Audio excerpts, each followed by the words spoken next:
Halo teman-teman, bantu channel ini untuk berkembang ya. Klik tombol subscribe dan jangan lupa untuk like and share video ini. Terima kasih dan selamat mendengarkan.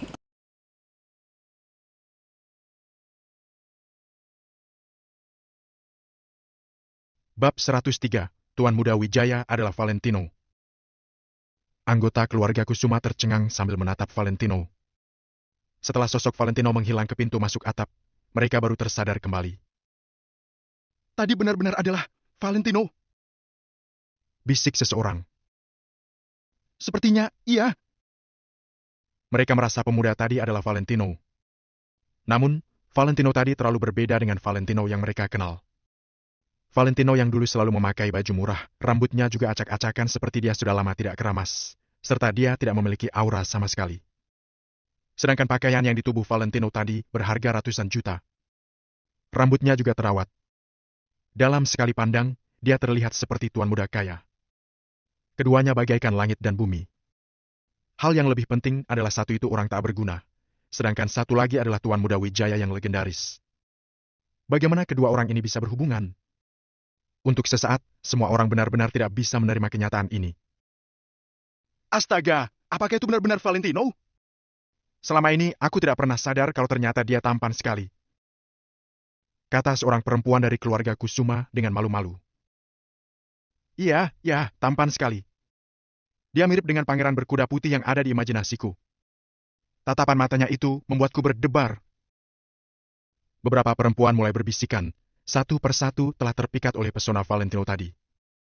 Beberapa orang percaya kalau pemuda tadi adalah Valentino, sedangkan Kiara dan lainnya dengan keras kepala merasa kalau tadi pasti bukan Valentino.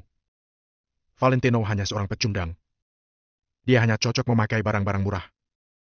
Dia selamanya tidak mungkin memiliki benda-benda ini. Akan tetapi, hanya ada satu orang, yaitu Angel. Hanya Angel yang tahu kalau orang tadi 100% adalah Valentino.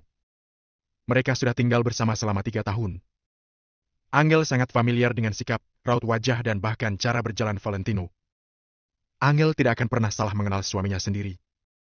Selain itu, Angel dapat merasakan saat Valentino menatapnya, sorot mata Valentino menjadi lembut. Awalnya Valentino ingin menghampiri Angel, tapi sepertinya dia tidak ingin banyak berkomunikasi dengan anggota keluarga Kusuma. Jadi dia berjalan pergi. Itu adalah Valentino, ucap Angel dengan yakin. Naif sekali. Tidak mungkin. Itu adalah Tuan Muda Wijayaku, bukan Valentino. Kini Kiara tampak seperti orang gila. Dia bersikeras berkata kalau pemuda itu pasti bukan Valentino, tapi Tuan Muda Wijaya yang telah didamba-dambakannya. Tidak mungkin. Bagaimana mungkin sampah seperti Valentino adalah Tuan Muda Wijaya? Pasti tidak mungkin. Di samping Robert juga sedang berbicara dengan dirinya sendiri. Dia tampak amat terkejut. Walaupun dia benar-benar adalah Valentino, dia juga tidak mungkin adalah Tuan Muda Wijaya. Mungkin ini hanya sebuah akting yang dipikirkannya. Baru dia menyelenggarakan pesta ini. Kiara dan Robert memiliki pemikiran yang sama. Walaupun orang itu benar-benar adalah Valentino, Valentino juga tidak mungkin mempunyai hubungan sedikit pun dengan keluarga Wijaya. Keluarga Wijaya dari kota Miracle adalah sebuah keluarga bangsawan yang seperti keluarga kekerajaan. Apakah saat anggota dari keluarga mereka diejek selama 3 tahun di keluarga Kusuma, mereka tidak akan melakukan apa-apa? Jika cerita ini tersebar keluar, sepertinya tidak ada yang akan percaya. Saat ini, Angel juga seperti telah berubah menjadi orang lain. Dia dengan kukuh berkata, "Dia adalah Valentino, Valentinoku." Akhirnya Angel mengerti kalau Valentino tidak menipunya. Valentino berkata dia akan memberikan Angel sebuah kejutan dan itulah yang benar-benar dilakukan Valentino. Pantas saja saat itu, Angel mengajak Valentino pergi jalan-jalan pada tanggal 8. Valentino malah menolaknya. Valentino menolak Angel bukan karena dia tidak mau berjalan-jalan dengan Angel, tapi karena Valentino sedang bersiap-siap untuk hari ini. Hari ini dan semua yang terjadi di Hotel Four Seasons, termasuk memesan seluruh hotel, mengundang satu kota dan ke ruang VIP di lantai teratas. Semuanya adalah kejutan yang disiapkan Valentino untuk Angel. Demi Angel, Valentino telah melakukan semua ini tanpa mengatakan sepatah kata pun. Ternyata sejak dulu, Valentino sudah mulai mempersiapkan semua ini. Angel tidak memedulikan identitas Valentino yang sebenarnya. Dia tidak peduli apakah Valentino adalah tuan muda dari keluarga Wijaya Kota Miracle. Angel hanya tahu, untuk ulang tahun pernikahan mereka yang ketiga ini, Valentino benar-benar telah melakukan banyak hal. Angel, kamu pergi mati saja. Kalau itu adalah Valentino, kenapa dia tidak juga membawamu pergi? Apakah dia ada melihatmu? Dasar narsis, kata Kiara sambil tersenyum sinis. Ketika orang lain mendengar itu, mereka pun menganggukkan kepala mereka. Jika pemuda tadi benar-benar adalah Valentino, kenapa dia tidak juga membawa Angel pergi? Kuberitahu kamu, pria itu adalah Tuan Muda Wijayaku. Nanti Tuan Muda Wijaya sendiri yang akan mengundangku ke atap untuk menyatakan perasaannya kepadaku. Ujar Kiara seperti orang gila dengan mata yang memerah. Benar, Tuan Muda Wijaya akan mengundang kami. Kita tunggu Tuan Muda Wijaya. Ucap perempuan-perempuan dari keluarga Wijaya dengan serentak. Tidak tahu dari mana asal dari kepercayaan diri mereka. Klik. Setelah itu, pintu masuk atap terbuka. Dua pengawal berjalan keluar, lalu mereka membungkuk dengan hormat kepada kerumunan. Setelah itu, mereka bersama-sama berkata, Nona Angel, Tuan Muda Wijaya telah mengundang Anda ke atas. Beliau sedang menunggu Anda. Begitu kedua pengawal itu selesai berbicara, Angel, Kiara, dan beberapa perempuan lainnya melangkah maju. Dulu, Angel pasti tidak akan berebutan dengan mereka. Namun, sekarang berbeda. Angel sangat yakin kalau pria yang sedang menunggu di atap adalah Valentino, jadi bagaimana mungkin Angel tidak ke sana? Apakah Angel akan membiarkan Kiara dan lainnya mengambil prianya? Tak peduli seberapa baik Angel, dia pasti tidak akan membiarkan itu terjadi. Tidak ada satupun nona muda keluarga Kusuma yang mengalah. Mereka melangkah maju, seperti selir-selir yang memasuki istana, menunggu untuk dipilih oleh kaisar. Setiap perempuan merasa kalau Tuan Muda Wijaya sedang menunggu dirinya sendiri. Akan tetapi, meskipun Valentino punya banyak penggemar, hanya satu orang yang memiliki hatinya. Jangankan perempuan seperti Kiara, meskipun ada wanita yang 10 kali lipat jauh lebih cantik daripada Angel, Valentino sama sekali tidak akan melirik mereka. Kamu sedang memanggilku, kan? Aku adalah Nona Kusuma. Cepat bawa aku ke atas. Kiara adalah yang tercepat, dia langsung berdiri di sebelah kedua pengawal itu. Namun, kedua pengawal itu hanya berdiam diri. Mereka bahkan tidak melirik ke arah Kiara. Mereka masih menunggu. Setelah Angel berjalan mendekat, kedua pengawal tersebut baru dengan sopan berkata, Nona Angel, Tuan Muda Wijaya sudah siap, beliau sedang menunggu Anda. Kali ini, semua anggota keluarga Kusuma benar-benar tercengang. Pemuda tadi benar-benar adalah Valentino, dia mengundang Angel. Jika dia bukan Valentino, dari sekian banyak perempuan, kenapa dia malah mengundang Angel? Semuanya tidak ingin percaya, tapi mereka juga tidak bisa tidak menerima kenyataan ini. Mary yang sedang berdiri di belakang merasa sangat terharu. Dia pun meneteskan air mata. Sambil menghapus air matanya, Mary berkata, Aku tahu kalau Valentino bukanlah orang biasa. Dia adalah menantuku yang luar biasa.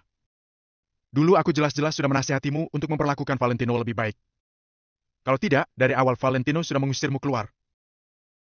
Bisik David.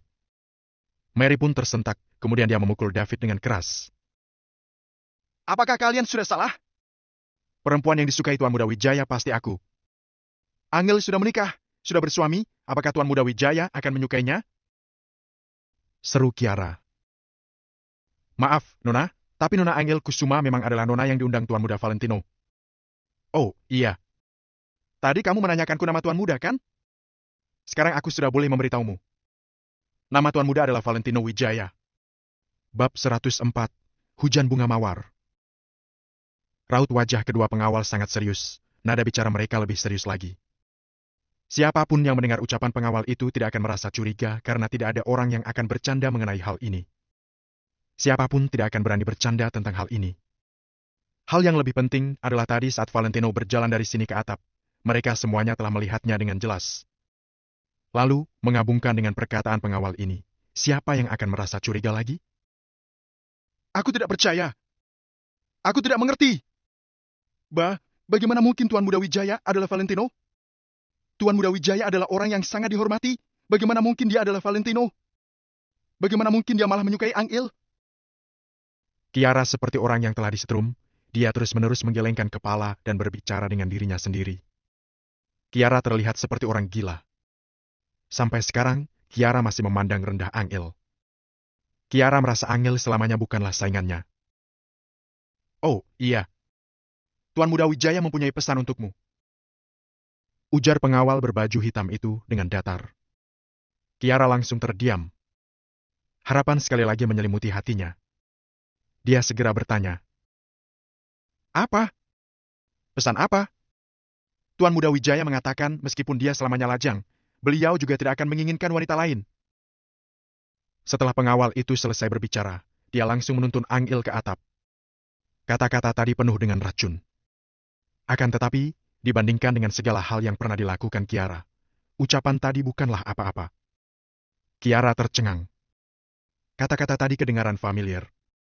Kemarin di ruang rapat, Valentino sepertinya ada mengatakan itu kepada Kiara. Waktu itu, Kiara masih memaki Valentino adalah sampah. Namun sekarang, ketika Kiara mendengarkan kata-kata itu lagi, perasaannya sudah berbeda. Semua anggota keluarga Kusuma tampak kesal. Tidak ada yang menyangka kalau hari ini Valentino akan mengumbarkan kekuatannya. Tidak peduli apakah mereka rela menerima ini atau tidak, mereka tidak bisa tidak menerima kenyataan ini. Ada kemungkinan besar kalau Valentino benar-benar adalah tuan muda dari keluarga Wijaya Kota Miracle. Ibu! Saat ini Bobby pun menjadi panik. Jika Valentino benar-benar adalah tuan muda dari keluarga Wijaya Kota Miracle, maka kalau Valentino merasa dendam atas segala hal yang pernah Bobby lakukan kepadanya. Begitu Bobby memikirkan itu, dia langsung berkeringat dingin.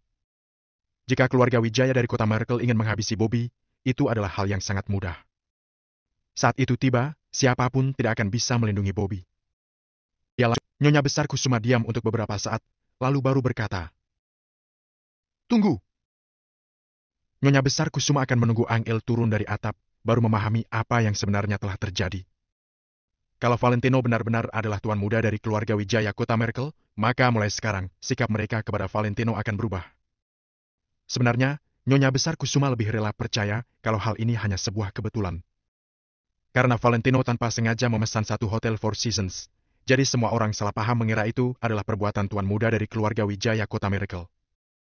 Sebelum Angel turun, sebelum mereka tahu apa yang terjadi di atap, tidak ada orang yang berani mengambil kesimpulan. Pada saat ini, di atap, dilindungi oleh kedua pengawal tersebut, Angel selangkah demi selangkah berjalan ke atap.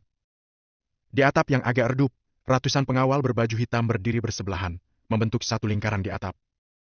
Sedangkan di tengah-tengah atap, ada sebuah piano putih mewah yang elegan. Pada saat ini, ada seorang pria berpakaian tuxedo hitam sedang membelakangi Angel sambil memainkan piano tersebut. Nada-nada yang dimainkan pria itu masuk ke dalam telinga Angel.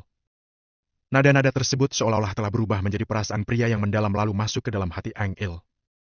Jari-jari pria itu sangat lentik dan ketika jari-jari lentik tersebut menekan tuts piano, dia terlihat amat elegan. Ekspresinya yang serius itu terdapat semacam pesona yang unik, membuat wanita manapun akan jatuh hati padanya dan terpikat. Sangat sulit untuk dibayangkan kalau Valentino, yang selama ini dianggap orang-orang sebagai orang tak berguna dan anjing liar, ternyata bisa terlihat begini elegan.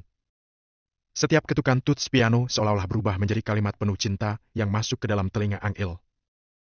Setelah lagu berakhir, Valentino pelan-pelan berdiri. Dia berbalik lalu menatap Angel. Wush! Atap yang awalnya redup tiba-tiba menjadi terang karena ratusan lampu hidup, membentuk satu bentuk hati yang sangat besar. Lampu yang berwarna-warni tersebut terlihat sangat menakjubkan, menyilaukan mata Angel dan jatuh ke dalam hati Angel. Pada saat ini, Angel sudah tidak bisa menahan air matanya lagi. Dari mata Angel yang berkaca-kaca, dia melihat sosok di sana perlahan-lahan berjalan ke arahnya. Angel pun tergesa-gesa mengusap air matanya. Angel takut dia tidak bisa melihat sosok itu dengan jelas. Angel takut kalau ini hanyalah sebuah mimpi. Namun, walaupun ini hanya mimpi, Angel berharap mimpi ini bisa berlangsung lebih lama sedikit lagi. Valentino membuka mulutnya lalu dengan serius berkata, "Angel, selama 3 tahun ini, kamu sudah hidup susah." Ucapan itu membuat Angel yang baru saja berhasil berhenti menangis lagi-lagi tidak bisa menahan air matanya mengalir. Air mata terus mengalir dengan deras, semua perasaannya yang tersimpan pun pecah. Pada saat ini, Angel meluapkan semua perasaan frustasinya yang telah dipendam selama 3 tahun. "Judul dari lagu piano tadi adalah Eternal Love, lagu ini kuciptakan untukmu," ujar Valentino. Angel tercengang, kemudian dia tiba-tiba mengerti. Selama 3 tahun ini, Angel sering sekali melihat Valentino menulis sesuatu di sebuah buku, sepertinya dia sedang menggambar. Setelah kini Angel memikirkannya, Valentino ternyata sedang menggambar not balok. Pantas saja tadi ketika Angel mendengar lagu itu, pada saat dia merasa terharu, dia juga merasa familiar. Semua ini adalah isi hati Valentino yang ingin diucapkannya kepada Angel. Bagaimana mungkin Angel tidak merasa terharu? Lagu itu menceritakan kisah antara mereka. Bagaimana mungkin Angel tidak mengerti? Bisa? Bisa? Bisa? Tiba-tiba muncul suara deru mesin dari langit, tidak tahu apakah itu para layang atau apa. Kemudian, Angel tiba-tiba melihat sesuatu yang berwarna merah. Angel pun mengangkat kepalanya, lalu tercengang. Di atas langit muncul sebuah pemandangan yang selamanya tidak akan dilupakan. Sudah turun hujan. Benar. Saat ini di atas mereka, benar-benar sedang turun hujan. Akan tetapi, itu hujan bunga. Sehelai demi helai kelopak bunga mawar berjatuhan dari lagi. 1.000 helai. 2.000? 5.000?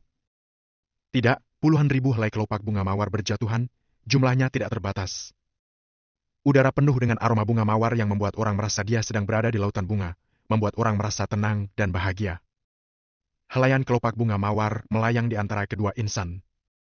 Di bawah bunga hujan mawar, atap terlihat sangat indah dan suasananya menjadi romantis sekali. Kini Angel merasa hatinya sudah mau meleleh. Semua ini adalah yang dipersiapkan Valentino untuk Angel.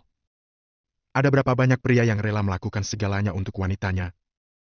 Jelas sekali kalau Valentino adalah salah satu dari mereka. Suka?